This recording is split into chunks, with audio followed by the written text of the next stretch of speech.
بسم اللہ الرحمن الرحیم بالسند المتصل منا الى الامام الترمذی رحمہ اللہ تعالی قال باب ما جاء فی الغسل من الجنابہ۔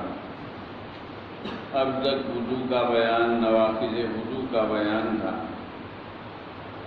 موجبات غسل کا بیان۔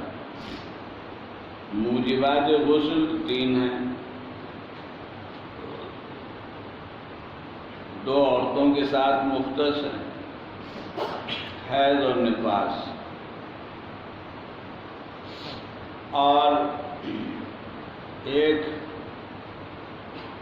مادہ منویہ کا خروج حقیقتاً یا حکماً، جس کو چاہے یوں کہہ لیں کہ جماع حقیقتاً یا حکماً، احتلام وغیرہ سے بھی تعبیر ہوتی ہے، یہ مرد اور عورت میں مشترک ہے۔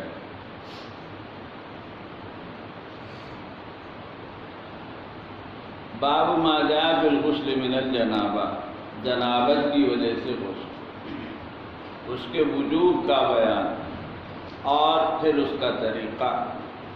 وبی قال حدثنا حناد قال حدثنا وکیع عن الاعمش عن سالم بن ابی الجعد عن قریب عن ابن عباس عن خالته میمونہ قالت وضعت للنبی صلی اللہ علیہ وسلم غسلا، روایت بخاری میں آپ نے بار بار پڑھی، غسل پانی نہانے کا، فاغتسل من الجنابہ فاکفا الاناء بشمالی علی یمینی، بخاری میں بات آتی ہے۔ بڑے برتن میں پانی ہے، ایسا برتن جس سے لحاظ کے ساتھ اس سے پانی نکالا جا سکے، اس کا معمول نہیں تھا، ہاتھ کا استعمال ہوتا تھا، اور ہاتھ کو صفائی کے اطمینان کے بغیر برتن کے اندر ڈالنا منع ہے۔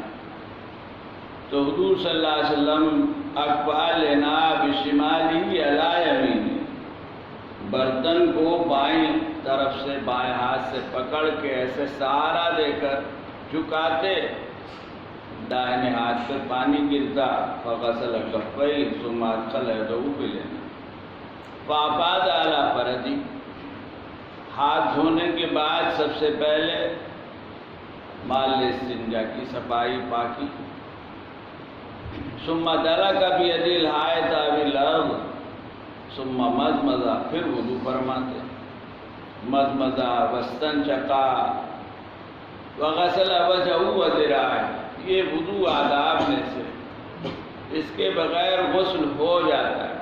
بعد میں فرض کہہ دیا ہے، لیکن علم اربع وغیرہ کے ہاں نہیں۔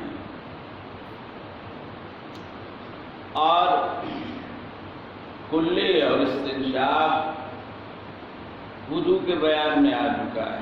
غسل میں دونوں چیزیں امام ابو حنیفہ اور امام احمد کے ہاں فرض ہیں، نصف الطہر کی بنا پر، اور بعض روایات جو مروی ہیں عبداللہ ابن عباس اور ابن سیرین وغیرہ سے موقوفاً مرفوعاً، کسی نہ کسی درجے قوت کے ساتھ، ان کی بنا پر ابن سیرین کی روایت میں اس کو سنت قرار دیا گیا، اور اسی کے ساتھ یہ بات بھی آئی ہے کہ اگر ایسا نہیں کیا جائے گا تو غسل کا اعادہ کرنا ہوگا۔ ابن عباس سے کچھ اس قسم کے الفاظ نقل کیے گئے۔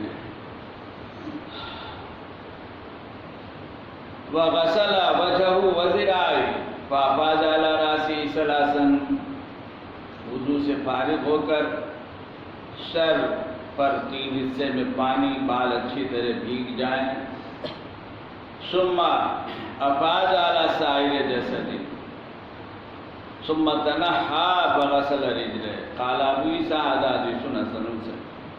وبالباب عن ام سلمى وجابر وابی سعید وجبیر بن مطعم وابی قريب حدثنا ابن ابی عمر قال حدثنا سفیان بن شام عروة عن ابی عائشہ قالت كان رسول اللہ صلی اللہ علیہ وسلم اذا اراد ان يغتسل من الجنابہ بدأ بغسل یدیہ قبل ان يدخلهما الاناء، سب سے پہلے ہاتھوں کو صاف کرتے، اطمینان کرتے، یہ طریقہ ہے۔ ثم يغسل فرجه وَيَتَوَضَّأُ وُضُوءَهُ لِلصَّلَاةِ ثُمَّ يُشَرِّبُ شَعْرَهُ الْمَاءَ، وضو سے فارغ ہو کر اب بدن پر پانی ڈالنے کا جب مرحلہ آتا تو بال چونکہ عام طور سے سر میں ہوتے تو ان کو بھگاتے، اسی کو کہا گیا ثُمَّ يُشَرِّبُ شَعْرَهُ، پھر اپنے بالوں کو پانی پلاتے، ثُمَّ يَحْسِي عَلَى رَأْسِهِ ثَلَاثَ حَثَيَاتٍ، قال ابو اسحاق حدیث حسن وهذا الذي اختاره اهل العلم في الغسل من الجنابه انه يتوضا وضوءه للصلاه ثم يفرغ على راسه 3 مرات ثم يفيض الماء على سائر جسده ثم يغسل قدميه۔ دونوں چیزیں روایتوں میں ہے، دونوں چیزوں کی گنجائش ہے، کچھ اختلاف بھی ہو گیا ہے حنفیہ شافعیہ وغیرہ کے درمیان پیروں کی نسبت سے، اور جس میں توجیہ اور تطبیق کی بات بھی آئی ہے۔ خود حضرت عائشہ سے دونوں طرح کی چیزیں مروی ہیں۔ موقع محل دیکھ لیں، اگر پانی رکتا ہے تو پھر فارغ ہونے کے بعد بہہ جاتا ہے تو پہلے ہو سکتا۔ وَالْعَمَلُ عَلَىٰ هَٰذَا عِندَ أَهْلِ الْعِلْمِ وقالوا إن انغمس الجنوب في الماء ولم يتوضأ أجزأ۔ اب جن حضرات کے ہاں وضو فرض نہیں ہے تو ان کے نزدیک اگر وضو نہیں ہوتا اور بدن بھیگ جاتا ہے، پانی پڑ جاتا ہے تو غسل ہو جائے۔ جیسے غسل کے بعد ضرورت نہیں ہے وضو کرنے کی، لیکن جن کے ہاں ضروری ہے، ظاہریہ داؤ ظاہری لوگوں کا کچھ مسلک ہے تو ان کے ہاں نہیں۔ ایک آدمی جنابت کے حال میں غوطہ لگاتا ہے ندی میں، تالاب میں، وضو کے بغیر، ہو گیا اس کا غسل، بدن بھیگ گیا، ہاں مضمضہ استنشاق کا اہتمام حنفیہ کے یہاں کرنا۔ امام مالک کے یہاں چونکہ دلق فرض ہے تو اگر اس کے ساتھ اس نے بدن کو ملا بھی تو غسل ہو جائے، نہیں ملا تو پھر نہیں ہوگا، ایک فرض چھوٹ۔ وہ قول الشافعی و احمد و اسحاق، امام حنیفہ کا بھی مذہب یہی ہے، فی الجملہ امام مالک کا مذہب بھی یہی ہے، کیونکہ وضو ان کے یہاں بھی ضروری نہیں ہے، وضو صرف داؤ ظاہری کے یہاں ضروری ہے۔ باب هل تنقض المرأة شعرها عند الغسل، بال کا بھگانا مقصود ہے، لہذا عورت ہو یا مرد، عورتوں کے لیے بالوں کا کھولنا ضروری نہیں، اگرچہ کچھ اختلاف بھی ہے۔ بعض لوگ حجوات کے قائل ہیں کہ بال کھولنا چاہیے، یا حیض کے حال میں امام احمد کا کچھ اس طرح کا مذہب ہے کہ انہوں نے کہا ہے، بعض روایات میں۔ البتہ مرد کی نسبت سے بات ضرور آئی ہے کہ اس کی شان نہیں ہے کہ اس کے سر پر عورتوں کی طرح بال ہوں، اگر اس نے کہیں اس قسم کی شکل اختیار کر لی تو وہاں حکم ہے، ابو داؤد وغیرہ میں روایت ہے کہ اسے بال کھولنا ہو۔ عورت کے سر پر بال ہوا کر ہونا چاہیے، یہ اس کی زینت ہے، یہی معمول رہا ہے، تو اس کو نہیں مکلف بنایا گیا۔ پانی بس ایسا ڈال لے کہ اطمینان ہو جائے، ختم ہو گیا۔ هل تنقض المرأة شعرها عند الغسل وبه قال حدثنا ابن عمر قال حدثنا سفيان بن ايوب بن موسى المقبري سعيد ابن ابي سعيد المقبري عن عبيد الله بن رافع عن ام سلمى قالت قلت يا رسول الله ان امرأة نشد ظفر راسي، ظفر بھی پڑا گیا، میرے بال ذرا مضبوطی سے گونجے ہوئے ہوتے ہیں، افان خذوه لغسل الجنابہ؟ قال لا انما يكفيك ان تحصي على راسك 3 حصيات من ماء ثم تفيضي على سائر جسدك الماء، جو آپ کا طریقہ تھا، جو عام طور سے حضرت عائشہ وغیرہ نے ذکر کیا ہے، اسی کے مطابق حکم ہے۔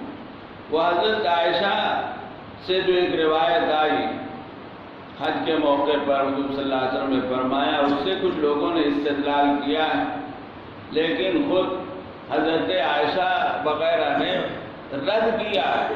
مسلم میں روایت ہے، دوسری جگہوں میں ہے کہ حضور صلی اللہ علیہ وسلم سے پوچھا گیا بال کھولنے کو تو جیسے یہاں ہے انکار کر دیا۔ ایسی حضرت عائشہ کے سامنے بات آئی کہ کچھ لوگ ایسا کہتے ہیں تو حضرت عائشہ نے اس پر نکیر کی کہ ایسا نہیں ہے۔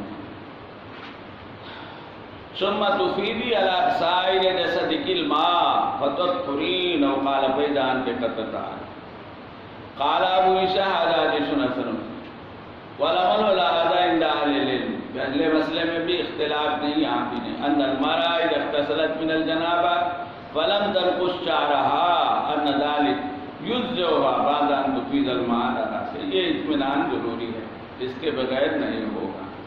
باب ما جاء ان تحت كل شعرة جنابہ، سر کا بھگانا، سر کے بالوں میں جڑ تک اہتمام سے پانی پہنچانا، اس کا اطمینان حاصل کرنا، جس کے لیے حضور صلی اللہ علیہ وسلم سے یہ بات نقل کی گئی کہ تھوڑا تھوڑا پانی ڈالتے، بھگاتے، پلاتے، پھر اس کے بعد باضابطہ سر پر غسل کا پانی ڈالتے۔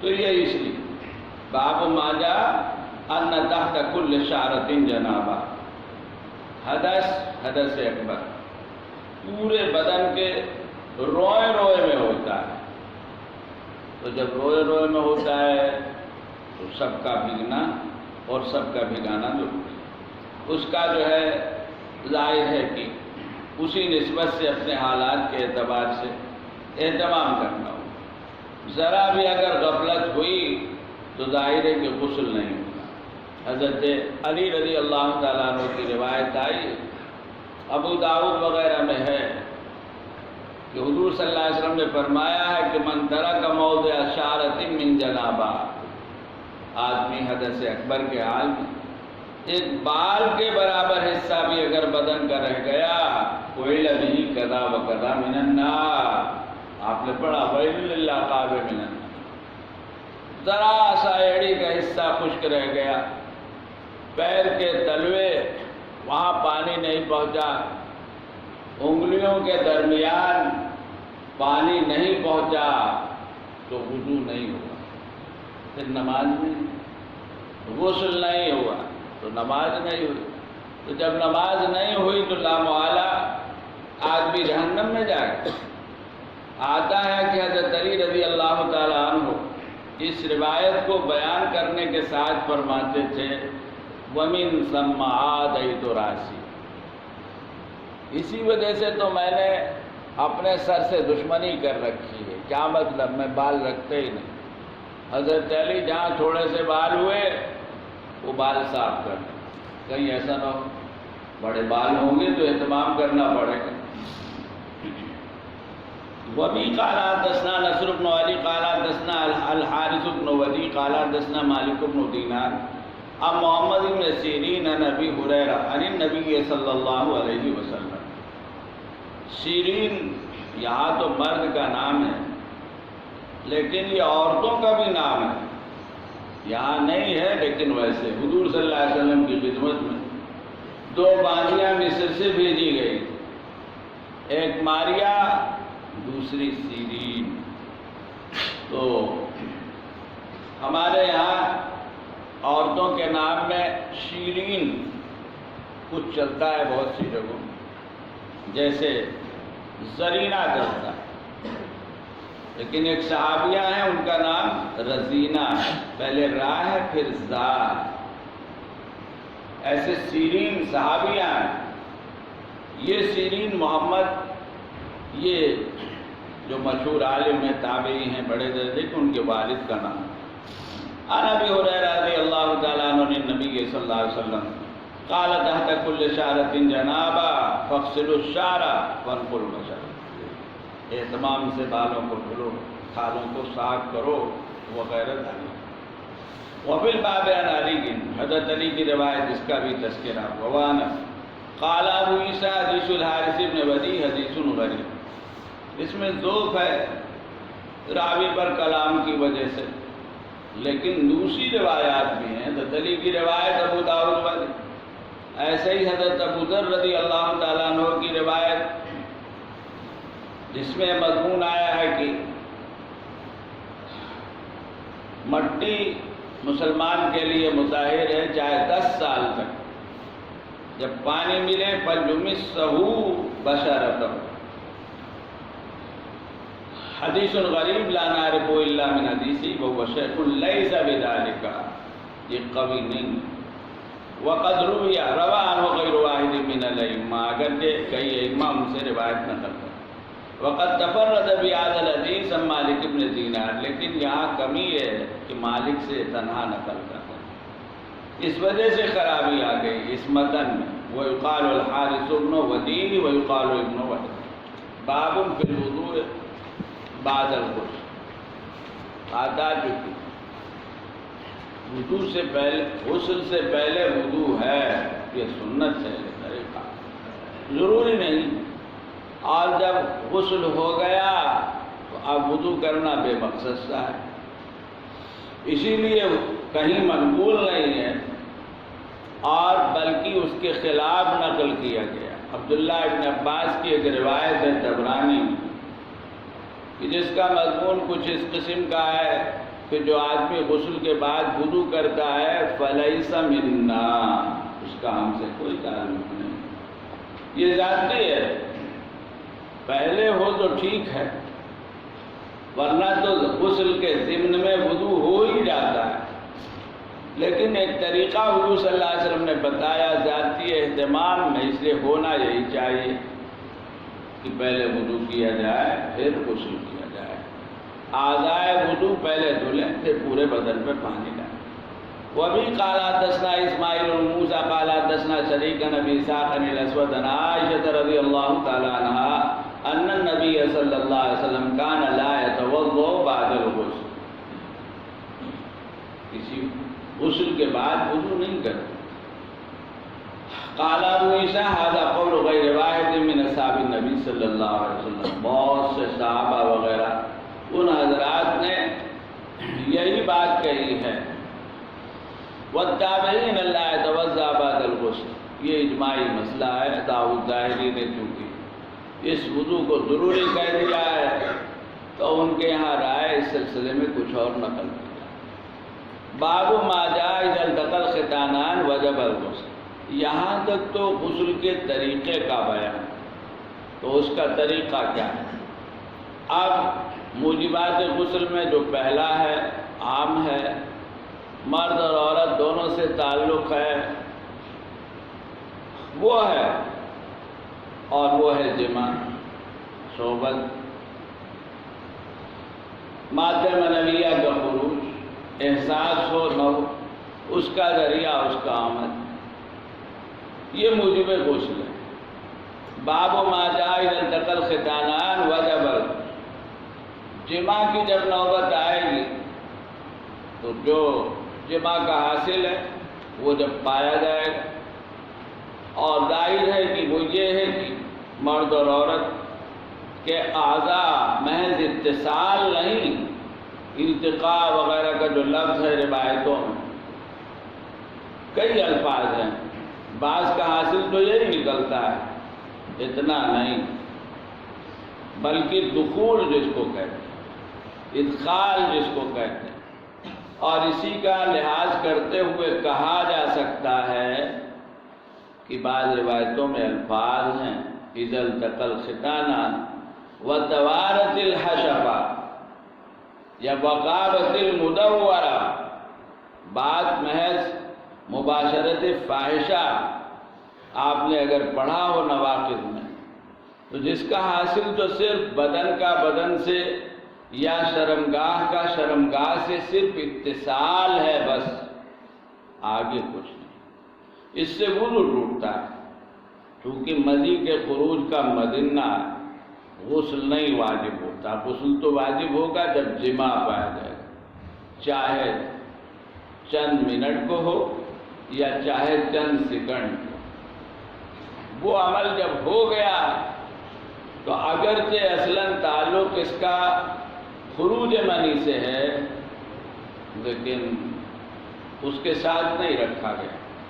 ضروری نہیں ہے کہ منی کا خروج، اور ضروری نہیں ہے کہ احساس، ضروری نہیں ہے کہ مادہ خارج ہو اور اس کی بڑی مقدار ہو سکتا ہے بہت معمولی مقدار ہو، پتہ بھی نہ چلے، احساس بھی نہ ہو، یہ عمل پا لیا جائے بس اسی پر غسل واجب ہو جائے۔ وبه قال حدثنا ابو موسى محمد بن المثنى قال حدثنا الوليد بن مسلم عن الاوزاعي عن عبد الرحمن بن القاسم عن ابي عن عائشة رضی اللہ تعالی عنہا قالت، حضرت عائشہ سے یہ چیز موقوفاً مرفوعاً دونوں طرح مروی چنانچہ آ رہا ہے۔ قالت اذا جاوز الختان الختانا اذا التقى الختانان، التقى و التاق کا لفظ بھی ہے، مس کا لفظ بھی ہے، سارے الفاظ ہیں، بعض جگہ مطلق بعض جگہ نہیں۔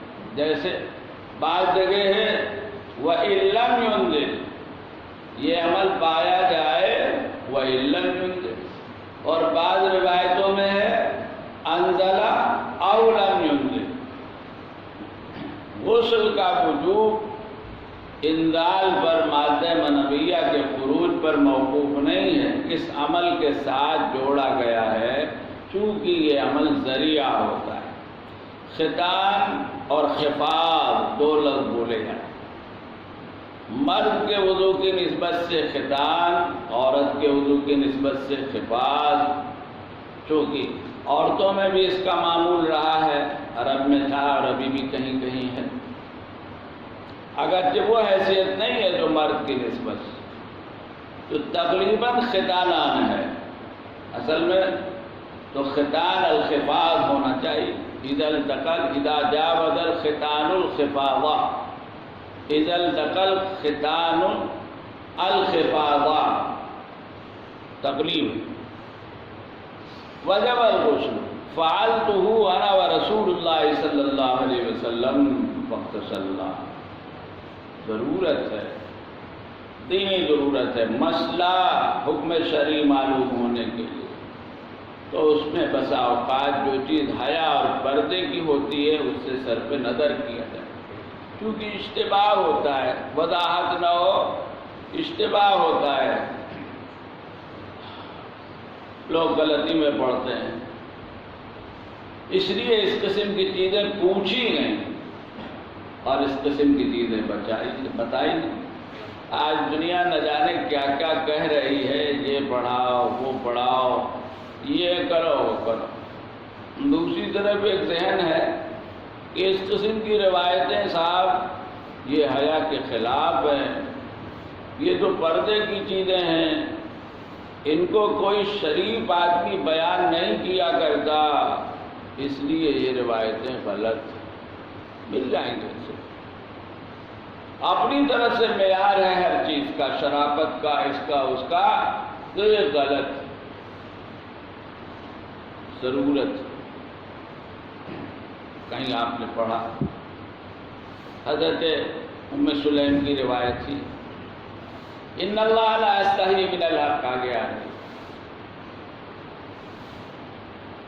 دین کی ضرورت ہے، حیا کا سوال نہیں معلوم ہوگا تو دو باتیں ہوں گی، غسل نہیں ہے آدمی غسل کرے۔ حضرت علی رضی اللہ تعالیٰ عنہ، حضرت سالم بن حنیف کثرت سے مزی کا سابقہ تھا ان کا، یہ سمجھتے تھے کہ یہ بھی منی کے حکم میں بار بار غسل کرتے، کیا پتہ بعض اور لوگ بھی ایسا سمجھتے ہو سکتا ہے۔ آخر پوچھا حضور صلی اللہ علیہ وسلم سے تو پتہ چلا کہ غسل کی ضرورت نہیں، تو یہ بھی ہوگا کہ غسل نہیں ہے آدمی غسل کرے گا، اور یہ بھی ہے کہ غسل ہوگا اور آدمی غسل نہیں کرے گا۔ ایک میں دنیا کی پریشانی ہے، ایک میں دین کی پریشانی، اس لیے یہ چیزیں پوچھی جاتی ہیں، بتائی جاتی ہیں، بتائی گئی، اس حد تک نہیں یہ پردے کی اور خلوت کی چیزیں جیسے آج دنیا کتابیں لکھتی ہے، یہ وہ سب بتاتی ہے اور اس کو ضرورت بتاتی ہے، اور کہتے ہیں یہ سب پڑھانا چاہیے اسکولوں میں، کالجوں میں، یہاں وہاں وغیرہ وغیرہ۔ وفی الباب عن ابی ہریرہ وابن عمر ورافع بن خدیج وعبد الله بن عمر ورافع بن خديج وبه قال حدثنا حناد قال حدثنا وكيع سفيان عن علي بن زيد عن سعيد بن مسيب عن عائشة رضي الله تعالى عنها قالت قال رسول الله صلی اللہ علیہ وسلم. پیچھے جو مضمون موقوفاً آیا ہے حضرت عائشہ کے قول کی حیثیت سے اور فعل بھی ہے، اسی کو حضرت عائشہ نے حضور صلی اللہ علیہ وسلم سے نقل کیا. اذا جاوز الختان الختان وجب الغسل. یہ روایت سنائی جب کسی پوچھنے والے نے پوچھا. اور ایک روایت میں تو یہ بھی آیا ہے کہ حضرت عائشہ نے حضور صلی اللہ علیہ وسلم کے سامنے ذکر کیا کہ کچھ لوگوں نے اس طرح کا سوال کیا ہے، تو آپ نے فرمایا کہ تم نے ان کو ہمارا عمل نہیں بتایا. تو دونوں طرح روایت ہے. قال ابو عیسیٰ حدیث عائشہ حدیث حسن صحیح. پچھلی روایت میں نہیں کہا ہے لیکن دونوں روایتوں کی حیثیت ایک ہی. قال وقد روی هذا الحدیث عن عائشہ عن النبی صلی اللہ علیہ وسلم من غیر وجہ. حضرت عائشہ کی روایت کئی طرق سے ملی. اذا جاوز الختان الختان وجب الغسل وهو قول اکثر اہل العلم من اصحاب رسول اللہ. اس میں تھوڑا سا اختلاف ہوا. یہ اختلاف کن لوگوں کے درمیان ہے؟ حضرات مہاجرین اور انصار، اور کیا مہاجرین میں سے کچھ وغیرہ ذالک، جس پر حضرت عمر رضی اللہ تعالیٰ عنہ کے زمانے میں کچھ زیادہ بے چینی ہوئی، بات زیادہ چلنے لگی، رد و قد ہونے لگا، تو انہوں نے صحابہ کرام کو جمع کیا اس مسئلے میں تحقیق مذاکرہ. پھر حضرات ازواج مطہرات سے رابطہ، دونوں طرح کی چیزیں آئیں، اور پھر یہ فیصلہ کہ حضور صلی اللہ علیہ وسلم کا آخری عمل یہی تھا، الماء من الماء. آگے جو آ رہا صحبت ہو اور نوبت خروج منی کی نہ ہو، انزال کی نہ ہو، تو غسل کی ضرورت نہیں. ایک زمانے میں یہ حکم تھا، روایتوں میں صراحت ہے تو انکار نہیں کیا جا سکتا، لیکن بعد میں یہ حکم منسوخ ہو گیا.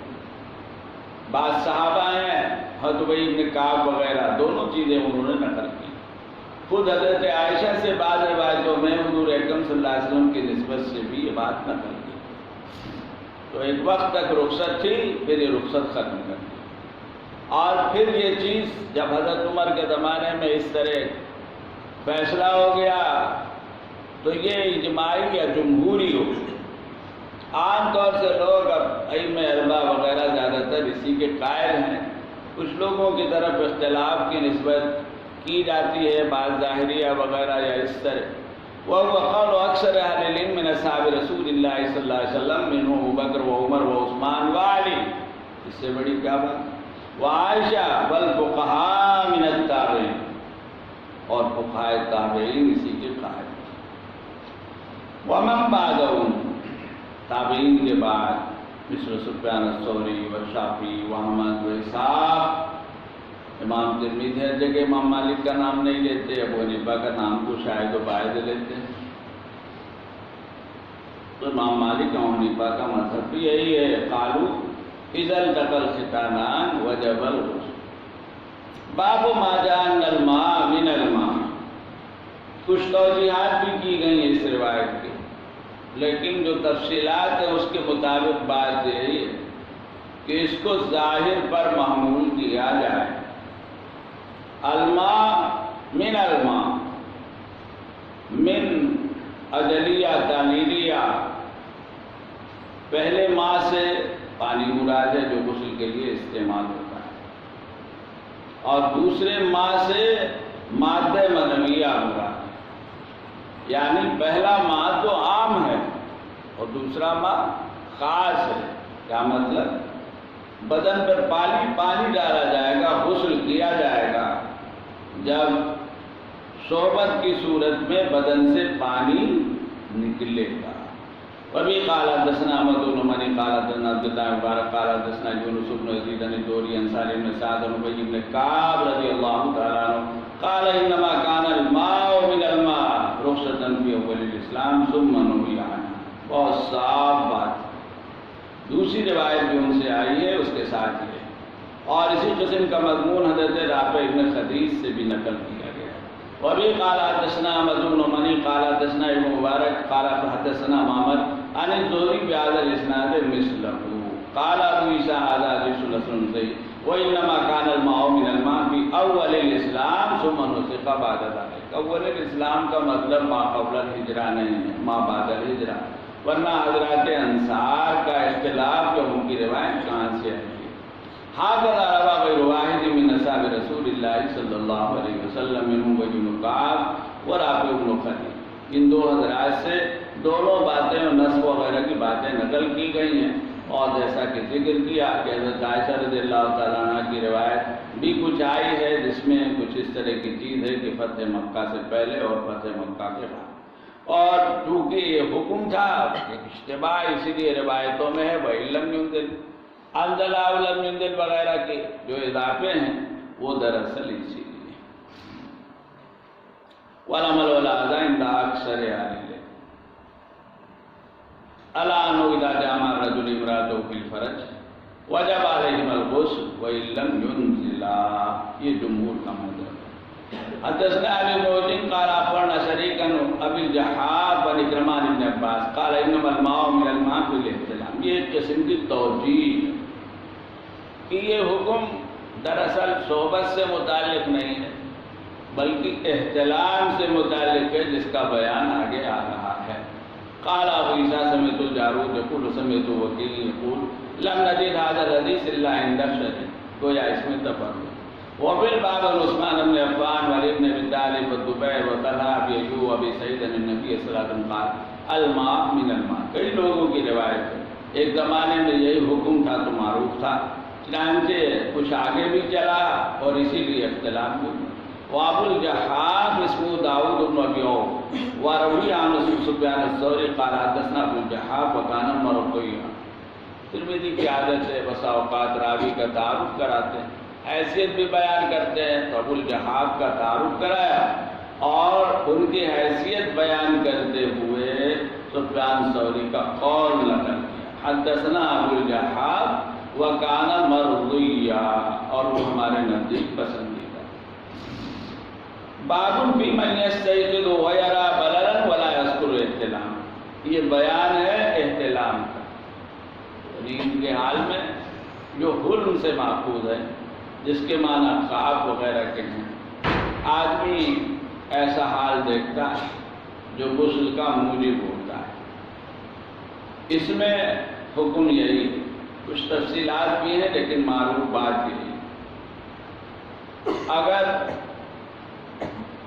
آدمی بیداری کے بعد بدن اور کپڑے پہ کچھ آثار دیکھتا ہے تب تو غسل ہے، اور اگر نہیں ہے تو پھر غسل نہیں. آثار دیکھتا ہے کوئی چیز یاد نہیں آتی تب بھی ہے. عام طور سے لوگ اسی کے قائل. کچھ خیال آتا ہے لیکن آثار نہیں، کوئی علامت نہیں ہے تو غسل نہیں ہوگا. مادہ احتمال رکھتا ہے، اسی لیے کچھ شکلیں ذکر کی گئی ہیں. کچھ اختلافی شکلیں خود حنفیہ کے یہاں بھی ہیں. چونکہ بدن سے منی کے علاوہ بعض اور مادے بھی ملتے جلتے خارج ہو سکتے ہوتے ہیں تو اشتباہ ہو جاتا ہے. اس لیے کچھ اس طرح کی بات آئی ہے کہ اگر ایسا ہو تو پھر یقین ہو، پھر آدمی سمجھے شکلیں. لیکن زیادہ تر رجحان ہے اور روایتوں کا ظاہر بھی. باب فی من یستیقظ ویری بللا. جاگنے کے بعد آدمی تری دیکھ رہا ہے، ضروری نہیں ہے کہ تر مادہ دیکھے، دراصل علامت. ولا یذکر احتلاما، اور کچھ یاد نہیں آتا. حدثنا احمد بن منی قال حدثنا حماد بن خالد الخیاط عن عبد الله بن عمر عن عبید الله بن عمر عن القاسم بن محمد. یہ دو بھائی ہیں، ایک عبداللہ ابن عمر ہیں، ایک عبید اللہ ابن عمر ہیں، اور یہ عمر جو ہیں یہ حضرت عمر رضی اللہ عنہ کی اولاد میں، حضرت عمر نہیں بلکہ پوتے یا اس طرح ان کے دونوں بیٹے، دونوں بھائی روات میں ہیں لیکن تھوڑا سا فرق۔ عبداللہ کے مقابلے میں عبید اللہ زیادہ ثقہ مانے جاتے ہیں، وہ ایسے نابے کی روایتوں میں عبداللہ کی بھی توصیف کی بات آتی ہے بالجملہ سیاہ ستہ، اور خاص طور سے کہ روایت میں تھوڑے بہت فرق ہے۔ عبید اللہ ابن عمر روایت کرتے ہیں قاسم ابن محمد، قاسم ابن محمد ابن ابی بکر حضرت بکر رضی اللہ تعالیٰ عنہ کے پوتے، عن عائشہ رضی اللہ تعالیٰ عنہ، قاسم اپنی پھوپھی سے نقل کرتے ہیں، قالت سئل النبی صلی اللہ علیہ وسلم عن الرجل یجد البلا ولا یذکر احتلام، ایک آدمی آثار دیکھتا ہے لیکن کسی خواب وغیرہ کا خیال نہیں آتا، قال یغتسل، وعن الرجل یری انہ قد احتلم، اور ایک آدمی کو یاد پڑتا ہے کہ کچھ ایسا دیکھا تھا، اور ولم یجد بللا، کوئی اثر نہیں ہے، قال لا غسل علیہ، ظاہر علامت ہے تب تو ٹھیک ہے، یاد ہونا ہو، نہیں ہے تو پھر غسل نہیں ہو۔ قالت ام سلمہ یا رسول اللہ هل علی المرأة ترى ذلك غسل، کیا عورت کا بھی یہی حکم ہے؟ فرمایا نا، کیونکہ مادہ تو عورت میں بھی، ان النساء شقائق الرجال، یہ مادہ تو اللہ نے دونوں میں رکھا ہے، ولادت کے نظام کو دونوں کے مادے کے اختلاط کے ساتھ جوڑا ہے، یہ تو اجمال ہے، باقی دونوں میں نوعیت کیا ہے اللہ بہتر جانے۔ آج کل جو طبیات ہیں، یعنی اس لائن کے لوگ ہیں، ان کا جو کہنا یہ ہے کہ ایک تو کچھ تو ظاہری فرق پیمانہ کی، مادے کا رنگ یا غلظت وغیرہ کا فرق ہو، وہ شکل کا فرق بتاتے ہیں، اور وہ بھی فرق اس طرح کہ مادہ جو ظاہر ہے فی الجملہ پانی ہی ہوتا ہے، مرد کے مادے میں کیڑے ہوتے ہیں، تلاش کرنے پہ آپ کو نہیں ملے، وہ تو مشینوں سے دیکھے جاتے ہیں۔ عورت کے مادے میں کیڑے نہیں ہوتے، بلکہ ولادت کا جو عنصر ہے وہ انڈوں کی شکل میں ہوتا ہے، اور ولادت کا نظام اللہ تعالیٰ نے دونوں کے اختلاط پہ بنایا۔ ان لوگوں کے کہنے کے مطابق یہ جو مرد کے مادے میں کیڑے ہیں جو بہت تیزی سے مرتے چلے جاتے ہیں، قدرت کا نظام، منزل تک پہنچتے پہنچتے سب ختم ہو جاتے ہیں، کبھی کبھی بعض کی منزل تک رسائی ہوتی ہے تب ولادت، اگر روز رسائی ہونے لگے تو بڑا مسئلہ ہو جائے۔ اب مسئلہ کیا ہے؟ تو اللہ کا نظام ہے نا بھائی، پھر کوئی ملاقات اور صحبت خالی نہیں جائے، لیکن اللہ کا نظام ہے۔ یہ جو امراض ہیں اس قبیل کے اسی سے جڑے ہوئے، بعضوں کے اندر یہ عنصر نہیں ہوتا، مادہ ہے لیکن اس کے اندر کا یہ عنصر نہیں ہوتا، سرے سے نہیں ہوتا، یا یہ عنصر ہوتا ہے لیکن نہایت کمزور ہوتا ہے، عورت کے رحم تک پہنچنے کی اس میں طاقت نہیں ہوتی، رہ جاتا ہے۔ سب کی وجہ سے آج کل نئے نئے نظام چلے ہیں، حساب بنایا جاتا ہے، اب تو کاروبار ہو رہا ہے، عورت کا رحم کرائے پہ لیا جا رہا ہے، مرد اور عورت کا مادہ بک رہا ہے، لوگ شادی نہیں کر رہے ہیں اور باپ اور ماں بن جا رہے ہیں۔ یہ سائنس کی ترقی. کتنے مسائل پیدا ہوتے ہیں، ان کو کیا بحث ہے؟ ان کو تو خواہش پوری ہونے سے بحث ہے. مسائل سے تو شریعت بحث کرتی ہے کہ یہ شکلیں اپنائی جائیں گی جو چل رہی ہیں تو ان کے کیا مفاسد ہوں گے، کہاں تک بات جائے گی، یہ شریعت کا سوچنا ہے. شریعت میں گہرائی ہے تو شریعت منع کر دیتی ہے، علماء شریعت منع کر دیتے ہیں تو لوگ ناراض ہوتے ہیں. تو مولویوں کا یہی مسئلہ ہے اسی طرح کا. بہرحال تو مادہ تو دونوں جگہ جب ہے تو عورت کو بھی اس کا سابقہ پڑتا ہے، کم ہوتا ہے. لہذا اگر وہ احتلام سے دوچار ہو تو اس کے لیے بھی یہی ہوگا. قال ابو عیسیٰ وانما روى هذا الحديث عبد الله بن عمر عن عبید اللہ بن عمر. اس روایت کو ایک بھائی نے دوسرے بھائی سے روایت کیا. عبداللہ میں چونکہ تھوڑا سا کلام ہے اس کی وجہ سے بخاری کی روایت میں نہیں، حالانکہ نافع کے حق میں کچھ توثیق ہوتی. عبید اللہ یہ صدقے کے راوی، حضرت عمر رضی اللہ تعالیٰ عنہ کے ایک بیٹے عاصم ہیں، ان کے بیٹے حفص ہیں، اور حفص کے بیٹے ہیں یہ دونوں. اور عاصم وہی ہیں فضائل کی جن کے ساتھ حضرت عمر نے اس لڑکی کی شادی کی تھی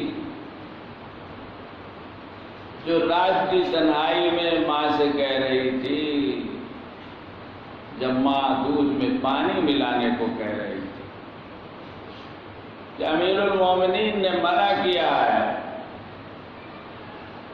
تو کہاں ہے امیر المومنین، دیکھ رہے ہیں کیا؟ تو اس لڑکی نے کہا کہ اللہ تو دیکھ رہا ہے. اور حضرت عمر دورے پر تھے، رات کو چکر لگاتے، اتفاق سے اس وقت وہیں سے گزر رہے تھے. ماں بیٹی کی گفتگو ان کے کان میں پڑ گئی. اس لڑکی سے اپنے بیٹے کا رشتہ کیا جس کی اولاد میں عمر ابن عبدالعزیز جیسا آدمی ہوا. تو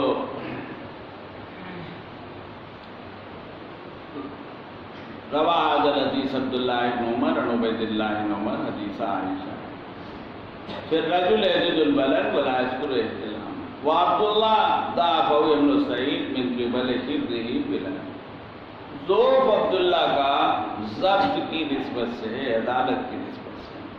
وہو قول غیر واحد من اہل من اصحاب النبی. عام طور سے لوگ اسی کے قائل ہیں اگرچہ انہوں نے تعبیر اختلاف کی بتائی. کچھ ہیں والتابعین اذا استيقظ الرجل فرعى بلّا اور بلّا. لیکن بعض لوگوں کی رائے ہے کہ با کا کسرہ پڑھنا چاہیے، یہی صحیح ہے. مصری جو شرح ہے احمد محمد شاکر کی، ان کی تحقیق یہی ہے. فرعى بلّة انه يغسل وهو قول يغتسل مراد قول سفیان و احمد. امام حنیفہ کا مذہب بھی ہے. وقال بعض العلم من التابعین انما يجب عليه الغسل اذا كانت البلّة بلّة نطفا. یقین ہونا چاہیے، ظن غالب ہونا چاہیے. وهو قول الشافعی و اسحاق. دوسرے قول کی نسبت بھی ان حضرات کی طرف کی گئی. وإذا رأى احتلاما ولم ير بلّة. خواب تو دیکھا، بیداری کے بعد کچھ خیال آ رہا ہے، یاد آ رہا ہے، لیکن کوئی اثر اور علامت جسم پر کپڑے پر نہیں ہے. ولا غسل علیہ عند عامۃ اہل. یہ مسئلہ اتفاقی اور اجماعی ہے، اس میں تھوڑا سا اختلاف ہے. اور اختلاف کی وجہ یہی ہے کہ مادہ ضروری نہیں ہے کہ منی کا ہو، بالخصوص جب کہ یاد نہ آئے کوئی چیز. ودی بھی ہو سکتا ہے، شرع کی کوئی اور چیز ہو. تو اس لیے کچھ لوگ کہتے ہیں کہ ظن غالب ہو تب تو ہے، اور نہیں تو ضروری نہیں احتیاط